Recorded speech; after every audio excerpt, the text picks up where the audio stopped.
SK মেহেদী হাসান শুভ আপনি লিখেছেন, বাবা মায়ের কাছ থেকে না বলে টাকা নেওয়াটা কি ইসলাম চুরি হিসাবে বিবেচিত হবে ইসলামে? এই জন্য কি কিয়ামতের দিন শাস্তি পেতে হবে? ভাই শুভ খুবই গুরুত্বপূর্ণ একটি প্রশ্ন করেছেন।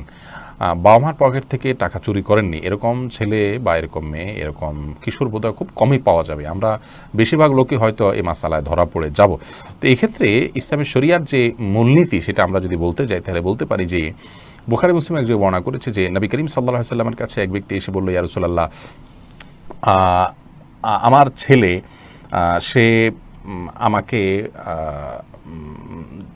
আমার যে ব্যয়ভার বহন করার তার দায়িত্ব আছে, আমার কোনো উপার্জন নাই, সেটা সে দেয় না, তাহলে সেক্ষেত্রে আমি তার সম্পদ থেকে নিতে পারি কিনা? তখন নবী আলাইহিস সালাম বলেছেন যে তুমি তোমার সন্তানের সম্পদ থেকে তোমার ব্যয়ভার বহনের জন্য যা প্রয়োজন সে তুমি নিতে পারো, তাকে না বলেও নিতে পারো।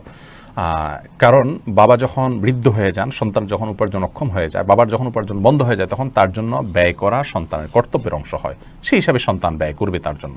তিনি তার দায়িত্ব পালন করছে না, তাহলে আপনি আপনার হক বা অধিকার প্রাপ্য যতটুকু আপনার ব্যবহারের জন্য প্রয়োজন আপনি নিতে পারেন। ঠিক একইভাবে আপনার বাবা আপনার স্কুলের খরচ দিচ্ছেন না, আপনার বাবা আপনার প্রয়োজনীয় খরচ দিচ্ছেন না, টিফিনের টাকা দিচ্ছেন না, কৃপণতা করছেন, তাহলে সেক্ষেত্রে আপনি ওই পরিমাণ তার কাছ থেকে নিতে পারেন। কিন্তু যদি তিনি আপনার সেই মৌলিক প্রাপ্য যেটা না হলে না বেঁচে থাকার জন্য যা দরকার সেটা আপনাকে উনি ঠিকই প্রোভাইড করছেন, এরপর আপনি আপনার এক্সট্রা খরচ তথা